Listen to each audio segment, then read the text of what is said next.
어, 젊었을 때 짝사랑을 해보셨어요? 짝사랑?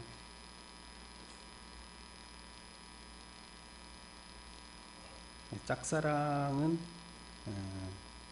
완전한 사랑이 아니죠. 짝사랑은 두 사람이 서로가 사랑을 해야 이게 사랑이 완성이 되는데, 한쪽에서만 사랑을 하니까 사랑이 완성되지 않습니다. 그래서 이것을 이제 짝사랑이라고 하는데, 짝사랑을 하게 되면 가슴이 아프고 저리다고 해야 되나요? 근데 이런 아픔을 우리는 누구나 경험하게 됩니다. 세상 사람들은 다 내 맘 같지 않기 때문이에요. 그리고 보는 시각들이 다 틀리기 때문이죠.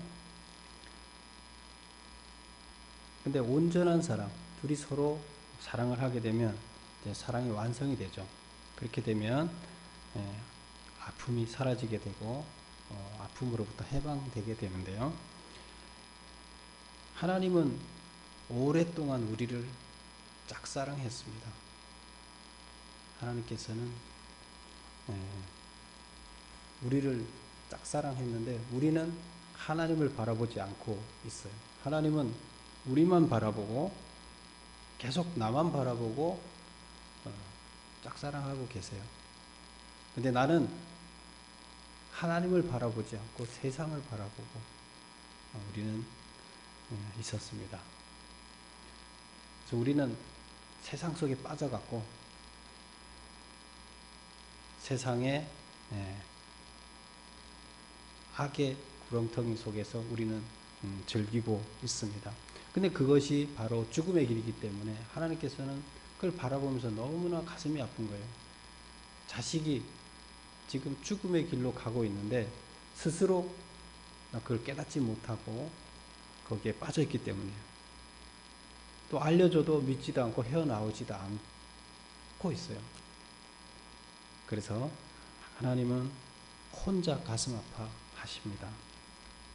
우리가 태어나기 전부터 하나님께서는 우리를 짝사랑하셨습니다. 그리고 결국에는 우리를 위해서 죽게 된 거죠. 우리가 너무나도 자기가 좋아하는 사람이 있다고 칩시다. 근데 사실 그 사람을 위해서 우리가 죽는 게 쉬워요? 여러분 중에 한번 생각해 보세요. 우리가 지금 살고 있는 사람들 중에서 내가 그 사람을 위해서 죽을 수 있는 사람이 과연 있을까? 한번 생각해 보세요. 물론 자식을 위해서는 죽을 수 있는 부모들이 대부분이죠. 꼭 정말로 누가 하나가 죽어서 자식을 살릴 수 있다 그러면 자기가 죽을 수 있다. 이게 부모의 심정입니다. 근데 그거 말고, 자식 말고 누군가를 위해서 자기가 죽을 수 있는 사람이 있나요? 쉽지 않습니다. 힘들다고 보고 거의 불가능하죠.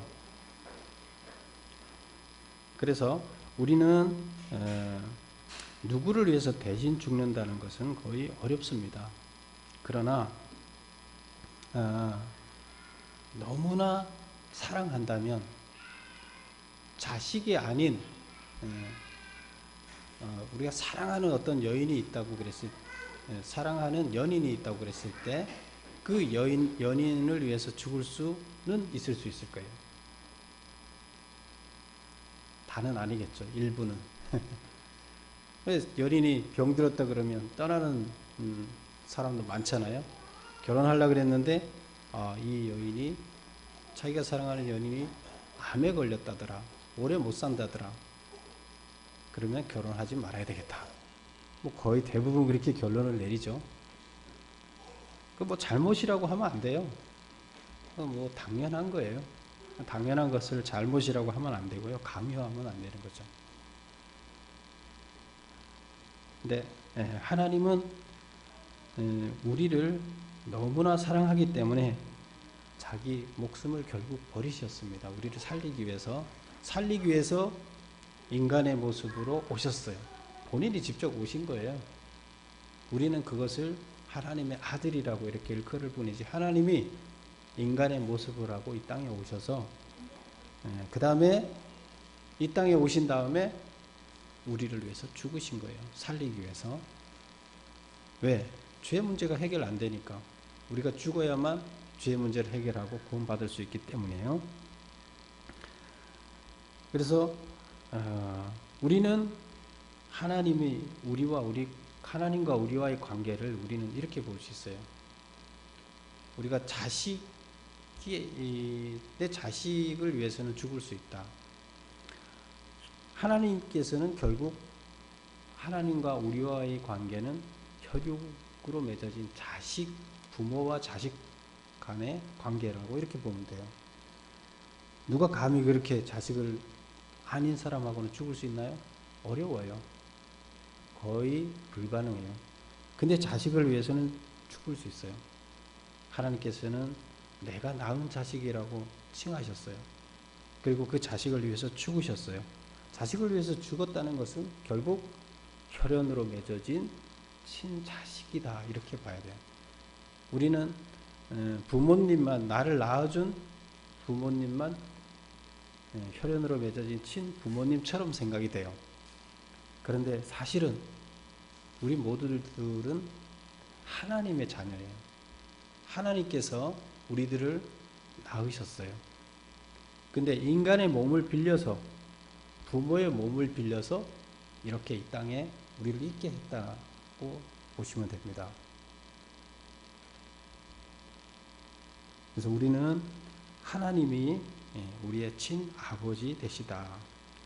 이 세상에 존재하는 생명들이 공동으로 가지고 있는 것, 이는 창조주의 성품이 모든 피조물에 녹아있는 모습. 이게 뭐냐? 자식을 위해서 죽을 수 있는 부모의 마음이에요. 그래서 이 세상에 있는 모든 생명체들은 자식을 위해서는 죽게 돼 있어요. 식물들도 그렇고요, 동물들도 그렇고요. 결국에는 자식을 남겨놓고 죽습니다. 우리 사람도 사실은 마지막에 자식 남겨놓고 죽는 거잖아요. 자식을 위해서 다 희생하다가 결국 죽는 게 우리 사람이에요. 우리 어린 사람들은 나는 어떻게 살지 모르지만, 안 그럴 것 같지만 그렇게 살게 됩니다. 그게 왜 그러나 하면 하나님의 성품이 그 안에 다 넣어놨기 때문에요. 하나님께서 모든 하나님이 만든 피조물 안에는 하나님의 성품이 묻어나 있습니다. 무슨 성품요? 자식을 위해서는 죽을 수 있는 그런 성품이 들어 있습니다. 그래서 예수님의 대신 죽으심은 우리의 친 부모님이라는 증거다, 이렇게 보시면 됩니다. 그래서 하나님께서는 모든 지금 미생물에서부터 우리 고등동물 또 식물에서까지 모두가 어떻게 되어 있느냐? 하나님의 형상을 심어놨습니다.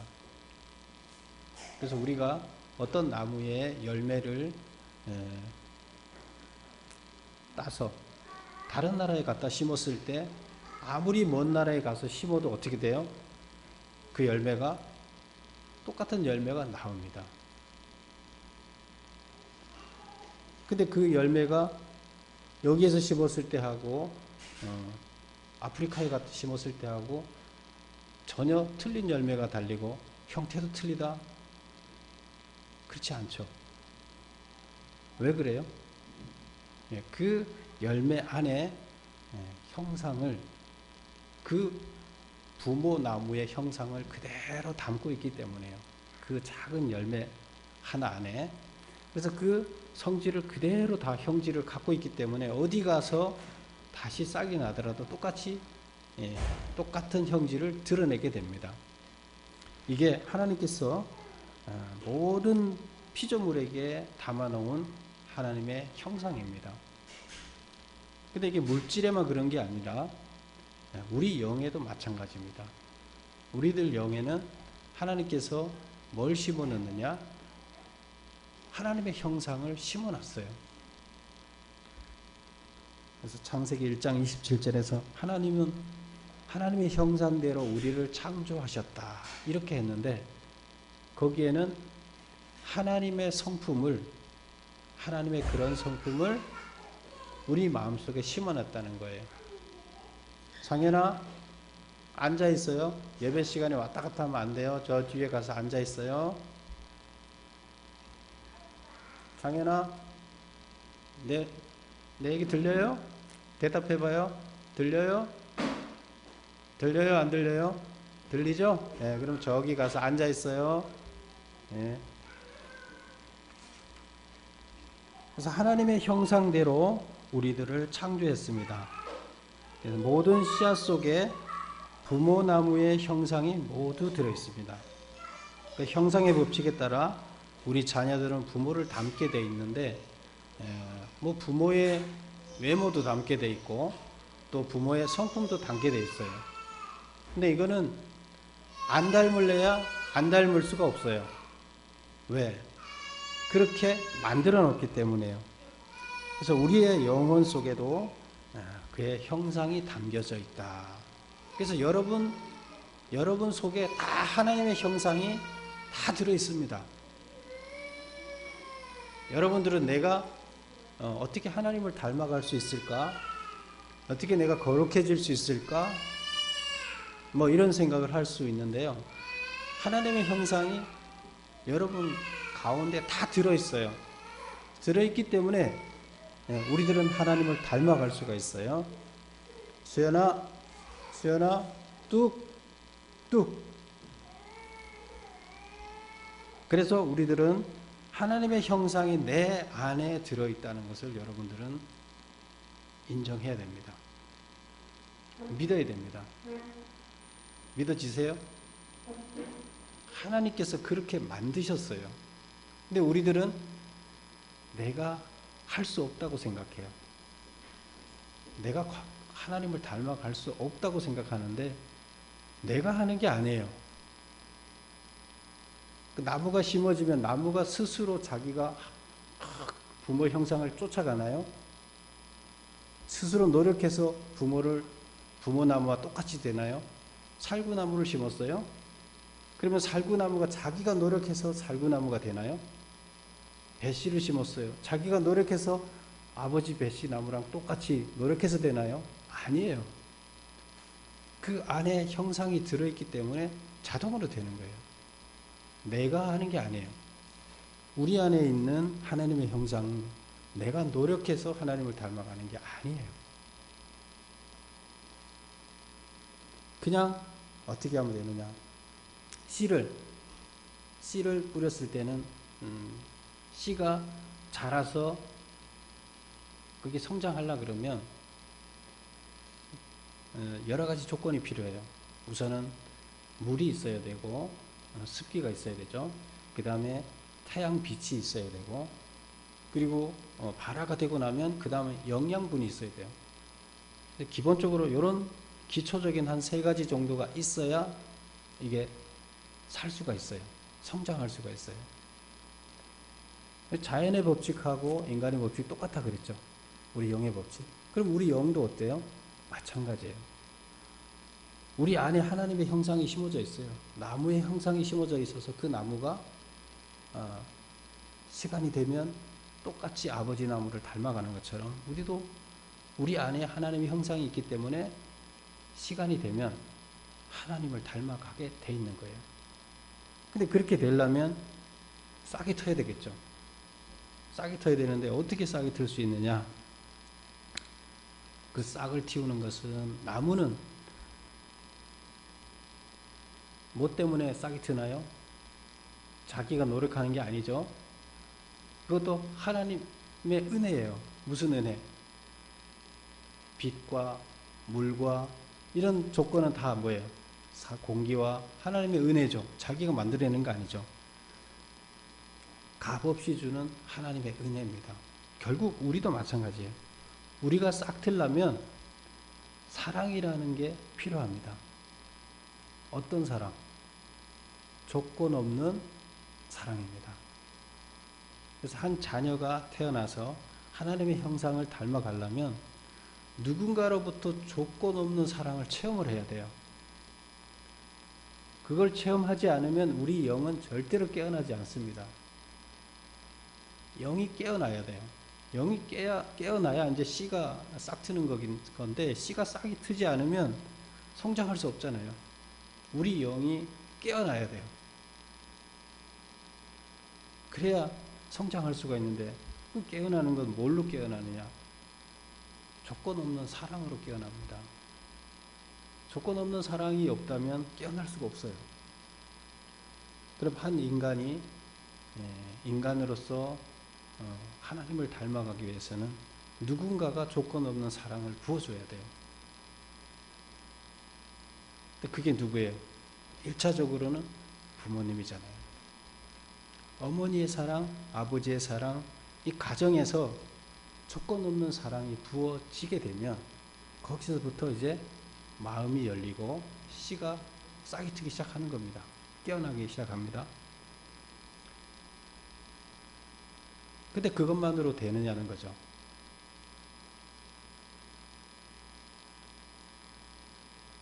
한 어린이가 태어났어요. 부모는 아주 너무 사랑했어요. 그런데 먹을 것이 없어서 굶어주고 갑니다. 지금 아프리카에서도 아직도 하루에도 몇만 명씩 못 먹고 굶어 죽는다 그러잖아요. 전염병으로 죽고 굶어서 죽고. 근데 그거는 뭐 때문이에요? 부모의 사랑이 없기 때문이에요? 아니에요. 부모의 사랑은 있어요. 근데 그 외에 사회 공동체에서 필요한 사랑이 있어야 돼요. 울타리가 있어야 돼요. 근데 그 사랑이 없는 거예요.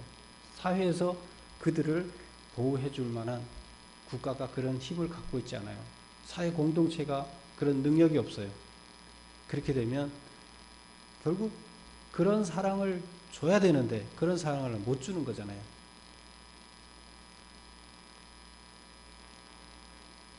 그런데 아프리카는 그렇다 치고 우리나라 같은 데는 밥 못 먹고 살지 굶어 죽는 사람은 뭐 간혹 있기는 하지만 거의 없다고 봐야 되죠. 어떤 식으로든 국가에서 굶어 죽지 않게끔 다 만들어주고 있잖아요. 울타리를 만들어주고. 이게 뭐예요? 국가에서 주는 거는 조건 없는 사랑이에요. 그쵸? 뭐 기초수급자들을 만들어서 밥 못 먹어서 굶어 죽지 않게끔 만들어 주잖아요. 그게 뭐예요? 나중에 그 갚으라 해요? 아니, 조건 없어요. 사회단체에서 국가에서 조건 없는 사랑을 부어주기 때문에 그들이 다시 깨어날 수가 있어요. 그 마음이 열리는 거예요. 깨어나는 거예요. 사랑을 느끼는 겁니다. 그러고 나면 깨어나요. 근데 우리나라는 다 깨어날 수 있는 기본적인 사랑의 조건들은 갖춰져 있는데, 그 다음이 문제예요. 그 다음에 이제 깨어났으면, 싹이 텄으면 영양이 있어야 되잖아요. 싹이 텄는데 먹을 게 없으면 그냥 말라 죽잖아요. 싹은 텄어요. 먹을 게 없어요. 그럼 뭐 어떻게 해요? 죽는 거죠. 영의 양식은 육의 양식이 아니라 지금 영의 양식을 얘기하고 있습니다. 영의 양식은 뭡니까? 진리입니다. 영의 양식은 내가 우리 개인 각자가 느끼는 삶의 가치입니다. 이렇게 사는 것은 행복하다 생각하고 이렇게 사는 것이 맞다고 생각하고 거기에 가치를 부여하는 겁니다. 근데 그 가치는 궁극적인 참 가치는 어디서부터 오느냐? 하나님께로부터 와야 됩니다. 하나님께로부터 오는 삶의 궁극적인 가치가 없다 그러면 아무리 우리가 먹고 사는 데 지장이 없고 돈이 많아도 결국 영은 깨어나지 성장을 하질 않죠. 사랑으로 깨어났다 하더라도 성장하지 않으면 죽는 거예요. 성장해야 됩니다.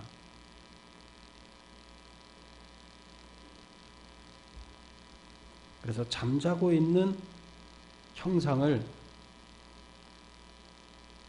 깨우기만 하면 깨어난 형상이 스스로 하나님을 본받는 자로 이끈다. 이렇게 말씀드립니다. 잠자고 있는 형상을 깨우기만 하면 깨어난 형상이 스스로 하나님을 본받는 자로 이끈다. 그래서 이런 조건들이 갖춰졌잖아요.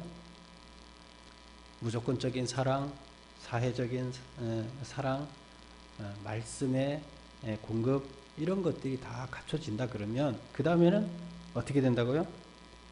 내가 막 강제로 하나님을 닮아가려고 하는 게 아니라 그 하나님 말씀이 나를 양육을 한다 그러면, 그걸 먹고 산다 그러면 결국에 나는 자연스럽게 하나님을 본받는 자로 성장한다는 거예요. 살구씨가 살구나무가 되듯이 나는 하나님의 아들이기 때문에 하나님으로 닮아간다는 거예요. 근데 하나님 말씀을 먹지 않고 다른 말씀을 먹으면 어떻게 되겠어요? 다르게 성장해 갈 수밖에 없어, 우리 영은. 그래서 우리는 반드시 하나님을 닮기 위해서는 하나님의 말씀을 먹어야 됩니다. 하나님의 말씀을 먹지 않는 것은 죽은 겁니다. 왜? 하나님께서 우리를 그렇게 만들어 놓으셨기 때문에. 그래서 하나님은 하나님의 말씀을 먹지 않는 자를 구원하기 위해서 다시 오셔서 죽으신 거예요.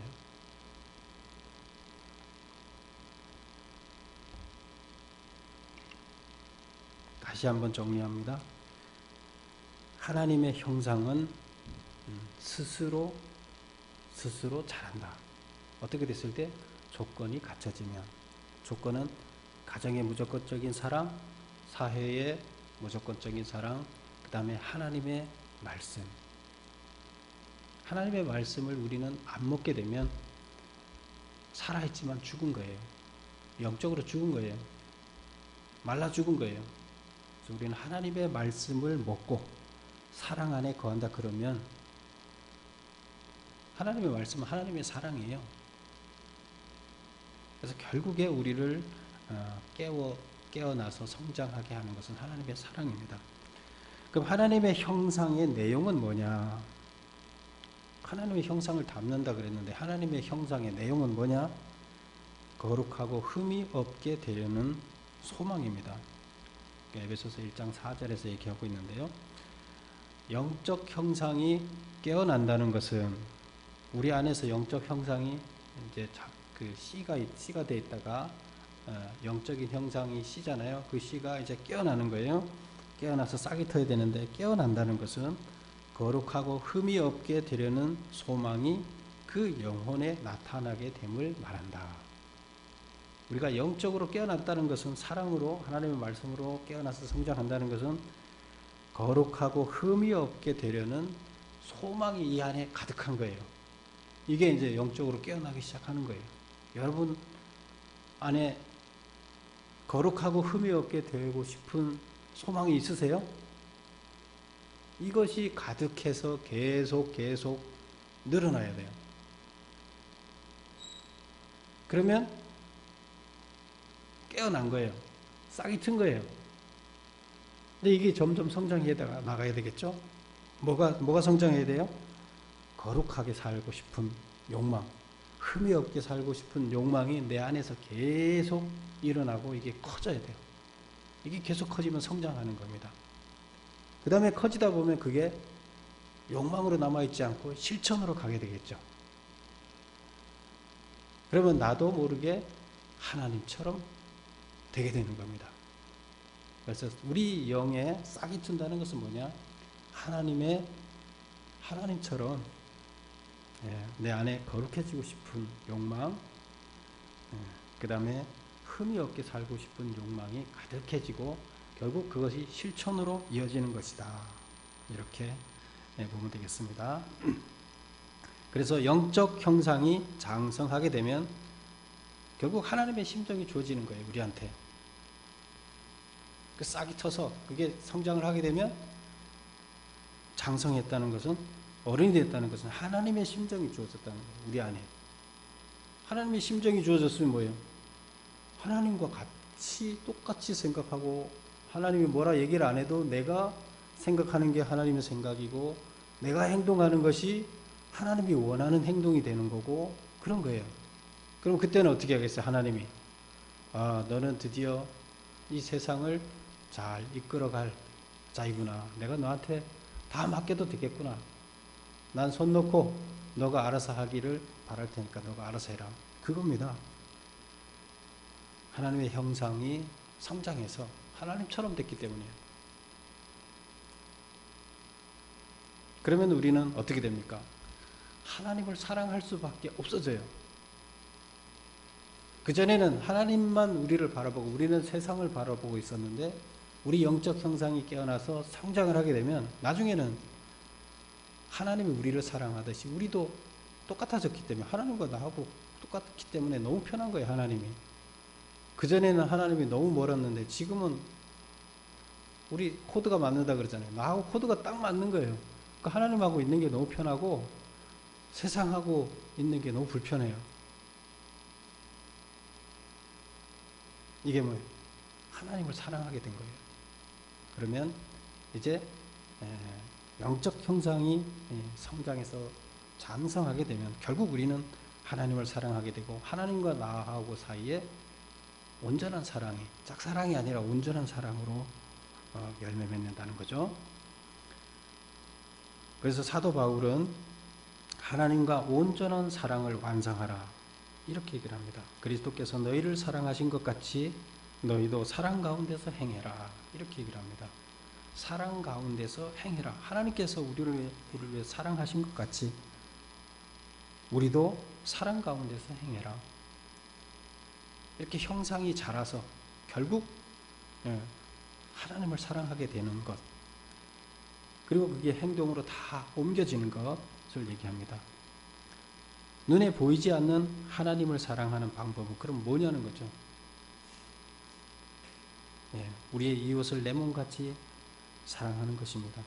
하나님에 대한 사랑을 지극히 작은 자 하나에게 베푸는 것입니다. 하나님은 가장 낮고 천한 자와 항상 함께 계시기 때문에 하나님이 계시는 곳은 낮은 곳에 계세요. 그리고 가장 천한 곳에 계세요. 그리고 그들한테 뭐를 해준 것은 하나님한테 해준 거라고 얘기합니다. 마태복음 25장 40절에 이렇게 얘기합니다. 너희가 여기 내 형제 중에 지극히 작은 자 하나에게 한 것이 곧 내게 한 것이라. 지극히 작은 자 하나에게 한 것이 나한테 한 것이라고 이렇게 분명하게 얘기합니다. 이것이 곧 신해상 계약법에서 이야기하고 있는 거룩의 모습입니다. 우리가 앞에서 하나님의 형상이 깨어난다는 건 뭐죠? 거룩하고 흠이 없게 되려는 소망이 나 안에서 막 생기는 거라 그랬죠. 그러고 싶어요. 거룩하고 흠이 없게 되려는 소망이 실천되게 되는 겁니다. 이것은 곧 고아와 과부와 나그네를 돌보는 것입니다. 곧 이게 뭐냐? 하나님을 사랑하게 되는 겁니다. 저는 5월 18일 날 그 광주 그 기념식 5.18 기념 행사를 보면서 하루 종일 가슴이 저리면서 눈물을 흘렸습니다. 그래서 기념 식사를 3번을 들었어요. 여기서 인터넷으로 보면서 그 대통령이 하는 한마디 한마디가 절절히 내 일인 것처럼 가슴에 와 닿았어요. 그리고 가슴이 아팠어요. 아마 여러분도 좀 보셨으면 그랬으리라고 믿습니다. 왜 그랬느냐? 그걸 보면서 역사를 바로 세우기 위해서 지금 불의와 항거해서 잘못된 국가가 지금 잘못 가고 있었잖아요. 국가가 잘못 가고 있어서 그 잘못 가는 불의에 대항해서 아주 선량한 양심, 순수한 학생들이 일어나서 당신들 잘못됐다. 그러니까 그렇게 하지 마라. 우리한테 인간으로서 바로 살 수 있도록 보장해달라 하고 총칼 앞에 목소리를 외쳤어요. 근데 그 총칼로 무자비하게 그들을 짓밟고 그들을 역도로 몰았어요. 나라를 망치는 집단, 그다음 공산당이 와서 공산당과 합당해서 북한 사람들하고 이렇게 해서 그들을 아주 나쁜 사람을 몰아서 했는데 시간이 지나면서 그렇지 않다는 것이 증명이 다 됐어요. 그리고 해외 언론들에서는 그때 취재를, 국내에서는 다 언론을 다 막았지만 해외 언론에서 취재해서 다 기록이 남아있고 미국에서도 미국 백악관에 다 보관이 되어 있는데 그 자료들이 이제 시간이 되면서 다 오픈이 됐습니다. 그거 보니까 너무나 나쁜 짓을 한 거예요, 정부들이. 근데 그때는 언론에서 나오는 대로 누가 잘못했는지 모르잖아요. 그래서 그들이 잘못했다 생각하고 있었는데 순수하게 죽은 그들은 어떻게 보면 하나님 나라를 이루기 위해서 자기 목숨을 버린 사람들이에요. 희생한 사람들이에요. 대단한 사람들이에요. 우리 로마 제국을 무너뜨리기 위해서 요한계시록에 보면 그들을 무너뜨리기 위해서 순교자들이 많이 죽었습니다. 그리고 그 순교자들의 피 때문에 결국 로마가 무너지고 로마가 기독교를 국교로 받아들이게 됩니다. 하나님 나라로 바뀌게 됩니다. 그 일들이 그들 한 사람 한 사람들의 피로 인해서, 죽음으로 인해서 가능해졌습니다. 희생양이죠, 희생양. 희생양이 없이는 뭔가가 변화가 바뀌어지지가 않습니다. 근데 그 희생양을 통해서 우리나라가 바로 섰습니다.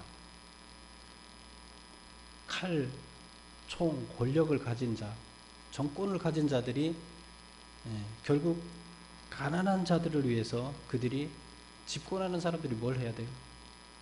큰 공동체를 운영하는 사람들은 정말로 가난한 사람들을 위해서 살피고 그들이 굶지 않느냐, 그들이 잘 아프지 않느냐, 이거를 살펴봐야 되는 거죠.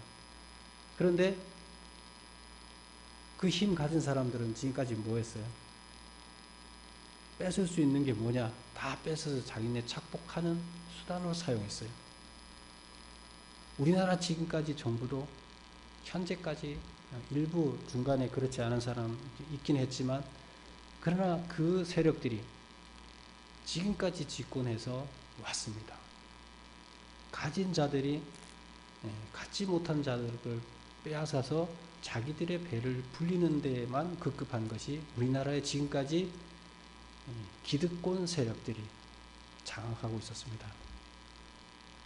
그런데 이번에 그런 것들이 변화가 되면서 이제 정말로 국가를 위해서 귀한 자기의 목숨을 버렸던 로마 국가가 무너지기 위해서 희생했던 그 사람들의 그것이 높이 평가를 받는 시기가 됐습니다. 이제 그것을 바라보는 그때 그 자녀를 잊었던 부모님들, 친척들, 그 가족들은 한없이 울었습니다.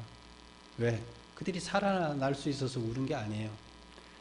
그들의 죽음이 지금까지 너무나 왜곡되게 돼 있다가 이제 인정을 받고 그들의 희생이 참된 희생이라고 박수 쳐주기 때문에, 그리고 그것을 위해서 같이 가슴 아파하고 그들 때문에 이 나라가 이렇게 바로 섰다는 것을 인정해 주기 때문입니다. 그래서 모든 것이 다 그걸 인정해 주기 때문에 그 사랑이죠, 사랑. 참 사랑이 실현이 된 겁니다. 그래서 이제 악의 세력, 저는 그런 생각이 들었습니다. 하나님의 뜻에 합당하지 않은 악의 세력들이 자기의 배를 불리는데 급급하던 세력들이 이제 물러나고 뭔가 하나님께서 원하시는 바른 시대가 도래하지 않겠는가. 이제 앞으로 민주주의가 발전하고 하면 점점 그렇게 해서 결국 하나님 나라가 완성될 거예요. 근데 우리나라도 거기에 한 발 앞섰고, 이것이 정말로 힘없는, 그리고 아주 어린 학생들로부터 시작됐다는 것. 전 세계적으로 유례가 없어요.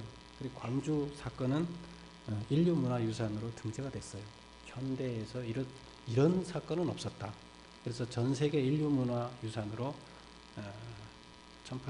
2011년에 등재가 됐습니다. 그리고 그렇게 되자 미국에서도 그동안 비밀로 보관해갖고 있던, 미국도 잘못 많이 했거든요. 그 문서를 다 오픈해서 등재되는 데다가 자료를 넣습니다.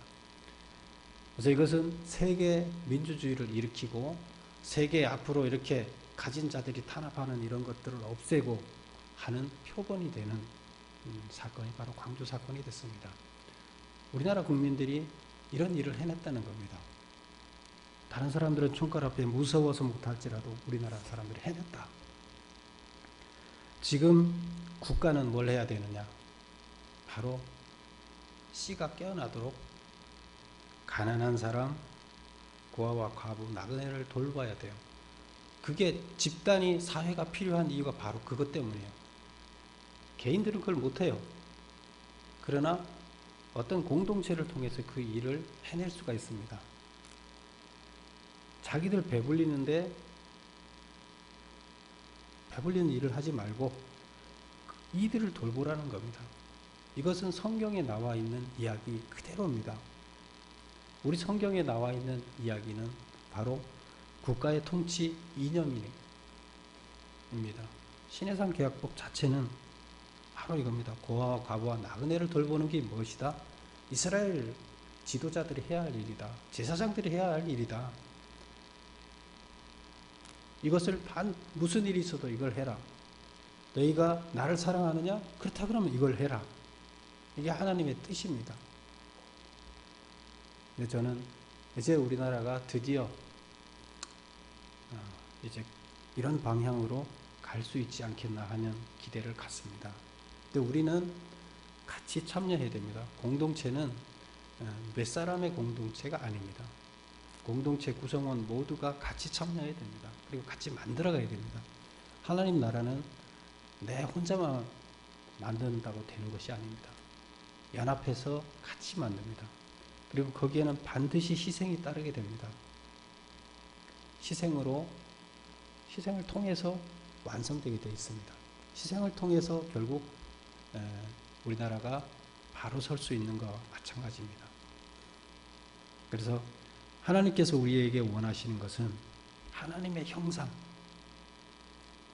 하나님과 같은 마음이 되게끔 우리 안에 심어놓은 이 형상이 잘 깨어나게 해야 됩니다. 그리고 잘 성장하게 해서 우리의 생각이 하나님의 생각과 같게 되고 우리가 행하는 것이 하나님이 행하는 것과 같아져야 됩니다. 이것이 바로 하나님께서 바라시는 것입니다. 그렇게 돼서 온전한 사랑을 이룬 우리가 되어야 되겠습니다. 우리는 가정과 교회만 생각할 것이 아니라 우리의 지역 주변, 우리가 속해 있는 이웃 공동체, 또 우리 국가, 더 나아가서는 세계 공동체를 우리는 생각해야 됩니다. 우리가 뭘 할 수 있을까? 내가 직접 나서서 대단한 걸 하지 않아도 우리는 참여하는 마음, 같이 뜻을 모으는 것, 이것이 가장 중요합니다. 뜻이 같아지면 움직이는 겁니다. 민주주의가 왜 일어났습니까? 뜻이 있고 뜻이 모아졌기 때문에 결국 악을 이긴 겁니다.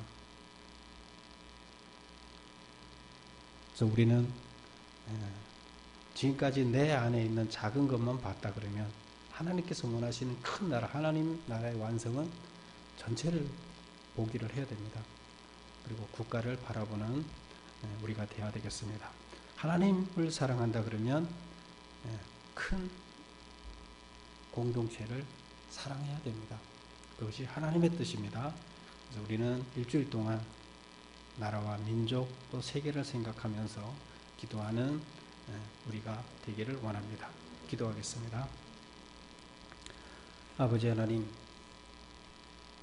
하나님의 거룩한 형상을 우리에게 심어 놓으셨습니다. 이제 이것이 황량한 사막에서